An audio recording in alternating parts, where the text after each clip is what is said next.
So here I am. And when I was a little boy, I wanted to become a magician.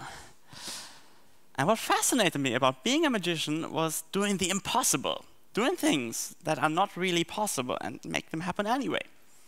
Now, today I stand in front of you not as a magician, but as a design researcher.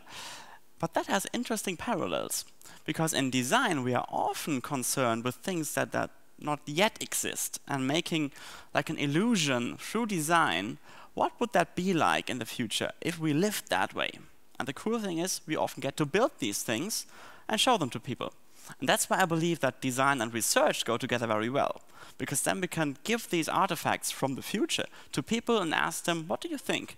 Would that be something you could imagine being in the future? So my research is concerned with our body and how it understands the digital world. And I think that is a very important question, because when we look at how people interact today with the digital world, for many people it's really complicated. And when I've worked all day, I still have to go to the gym because I haven't done anything. It's very cognitive, very much oriented to thinking, and not about feeling at all, actually.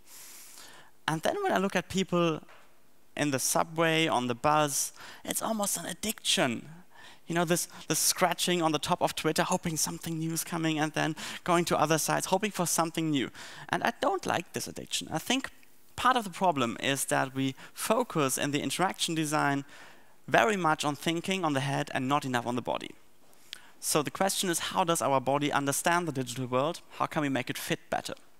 Now, we can't really ask the body, but I think when we listen closely, it already tells us, because we use everyday language metaphors that answer the question how the body understands the digital world. Let me give you some examples. When I say that I feel buried under email, you know what I mean. There's loads of emails, they're on top of me, I can't move, I can't breathe, it's a terrible feeling. It's a metaphor, but it's totally clear. The same goes for data mining. It's a very good metaphor, because we imagine, okay, there's lots of data, there's some good stuff in there, and it's hard work to go through it and get it out. My favorite metaphor is actually, my hard disk is not big enough. My hard disk is about this size, and I think all your hard disks are the same size, they're small boxes. But that's not what we mean. We mean something else, because I think what's behind is that our body understands information as something physical, which can be thick and heavy and everything. Now, it's part of my job to build prototypes that take that kind of literally, actually. Let me show you the shape-changing mobile phone, which gets thicker when there's more content inside and thinner when there's less content inside. Here it is. So, just as I promised, it gets thicker and thinner. It's a really simple prototype, but people usually get it. Oh, more information, less information.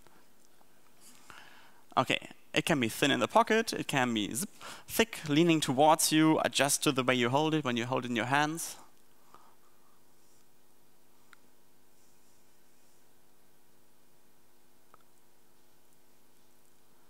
But often we use these small devices for big chunks of information, maps and PDFs and websites. In these cases, there's a lot of off-screen content, stuff we can't see. I think that's a good opportunity to give us a feeling for how much off-screen content there is. In this case, on the top left, I can feel, oh, the phone is thicker over there, there's much content. Or think of downloading an ebook and, oh, you feel it's there, basically. So that's one metaphor. Another thing our hands are really sensitive to, actually, is weight.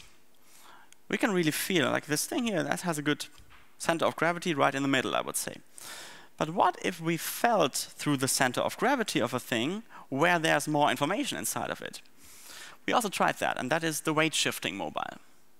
Imagine the battery and the device being shifted around in the case, from the left to the right, from the front to the back. And that is something we can feel very well, actually, off-center weight. So in this case, you can not only see it, you can also feel the information. Doesn't make really sense, because you can see it better than you would be able to feel it. However, there are some situations when we don't want to look at the device, or can't, like in navigation. So for example, through the position of the weight, the phone could guide me through the city and tell me, oh, make a left here, go ahead, make a right there. It's like a divining rod, or like a pulling dog. It's like guiding you through the city, and you have your eyes free and don't have to look at the device, which we tend to do today, actually. Okay, that's my job, and it goes on like that now. Another thing we usually do in interface design is make it as smooth as possible, easy. But whatever we want to feel needs to resist us in some way. Everything we perceive is there because it resists us. So we wanted to build a touchscreen interaction device, which is a pen, that allows to simulate different surfaces or frictional properties. So the pen has a rolling tip, and we can stop that tip from rolling. So we can increase the friction on the surface. So for example, on a news website or on your Facebook timeline, you would literally have to, you would be stopped by it, by going by news that are more important than others. And you would feel, oh, this seems to be important, because you kind of, or when you sign a contract online, you could maybe feel how much money you're spending. Like this is really, that wasn't much. Like that was like the 99 cent. But this one, oh, you really have to work your signature. Oh my God. The next one is the kind of the obvious one. That's like guidelines in layout software. There, we call them magnetic. We can make them really click, helping people learn writing and so on. Like when you have the prototype, like the ideas just come, of course, because you could do this with that, and it's fun. So the second metaphor I would like to talk about is how we talk about information consumption. Any ideas? We speak of things like the information diet. You see where I'm getting with this. Eye candy, which is a really interesting term. It's something about seeing and something about candy. And we use it for, well, nice but not necessary stuff. Food for thought is a really interesting concept. Also the bookworm that eats through the book. And maybe that's hard to swallow, but we use food metaphors for information consumption when we speak about it. And that's historically very interesting, because if you look at how our eating culture has developed, think of the 1990s fast food explosion. Food, ubiquitously available, very sweet and fatty, aggressively marketed, fake individuality, I would say. And like after half an hour, you're hungry again. That's like the illusion breaks down then. But then more selective approaches came up, like vegan eating, or maybe slow food now, aware approaches to food consumption. And also like splitting up ingredients over different times, like a low-carb diet. You don't eat carbohydrates in the evening because it makes you fat. So maybe with information consumption, we're in the fast food time right now. It's ubiquitously available. Always you can have interesting stuff, pseudo-interesting stuff. But after half an hour, you check it again.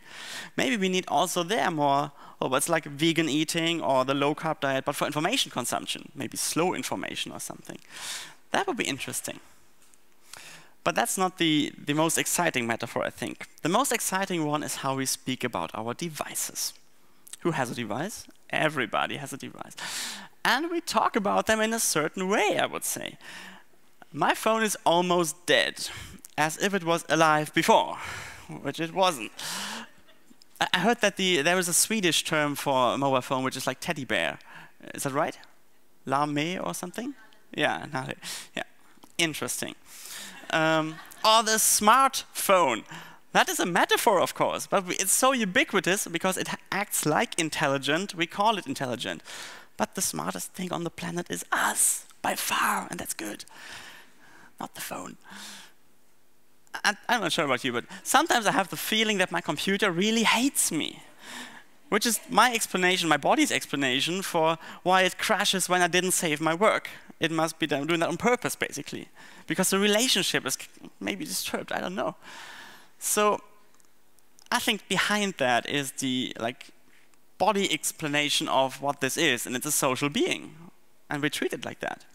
I'm not saying this is totally wrong. It is totally wrong, but it's a good explanation.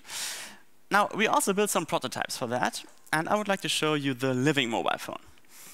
So this one lives in your pocket and has a heartbeat and a breathing motion.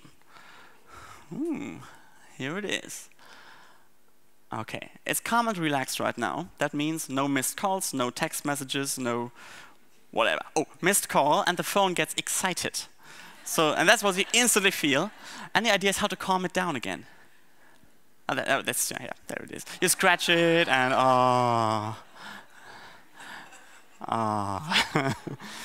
It's interesting. People instantly get it, because we are just made for that, social beings. And some people really think it's cute, oh, I want to touch it. But some people say, oh, that's a bit too much, actually. That's too, I don't want that so close. I don't know. In the follow-up project, we looked at body language. Body language is something we humans are really good. I can be like open, I can be skeptical. I don't have to think about it. You don't have to think about it. We just do it all the time. And that's great. The bad thing is, technology is really bad at body language. So when there's a mobile phone and you extend your hand to it, it doesn't do anything. So what can we do? Well, we could build a mobile phone that, like when you extend your hand to it, reacts. And like maybe it's curious. We use body language for this relationship stuff. Curiosity, shy, maybe scared of your hand. Let's see. Okay. So maybe you didn't check your phone for a while, and then it's curious, it's happy to see you, it's coming towards you, and it's a positive reaction. And it's funny, isn't it? How it tells a story. So maybe you checked your phone 5 minutes ago. Then it would notice you, but not be overexcited, maybe. You again. Like And the next one is, like you checked it 5 times in the last minute. Maybe it's scared or annoyed of you. Now that raises some questions, doesn't it? Do we want that? Another thing we humans do, like intuitively, is we have different spheres around ourselves. There's a public sphere, then there's a personal, private sphere, and then there's an intimate sphere. And when somebody like invades that space, we go like that. So maybe a mobile phone could have the same thing when it has body language, like around its own body, like a very intimate sphere where only its user is allowed to go, recognizing the user when it enters it. Maybe even the speed of entering it. So it's skeptical first, and if you go slowly enough, it changes its mind, so to speak. Reuniting. So that raises some questions, doesn't it? Do we want technology that has an opinion of us? That doesn't want to be used at some point? Or should it like obey every command that we give it? I don't know.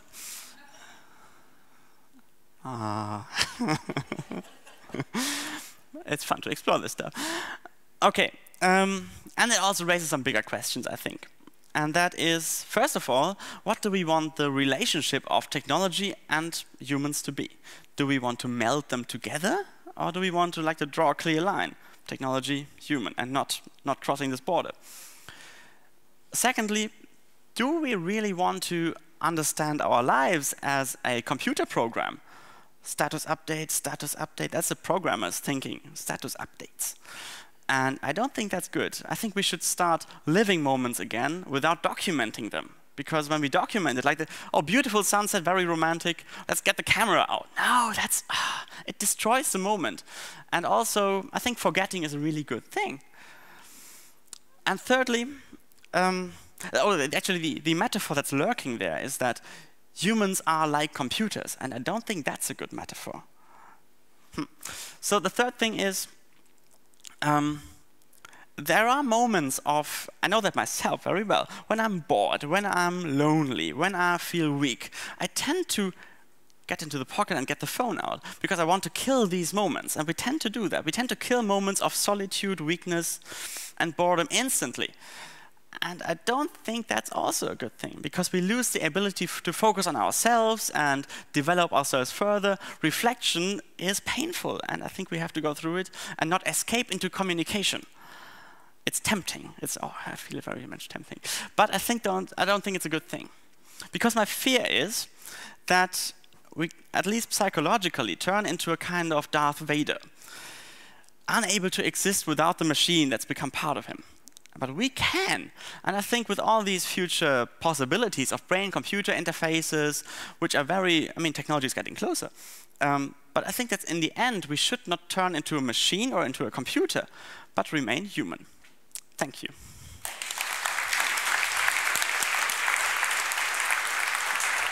Thank you.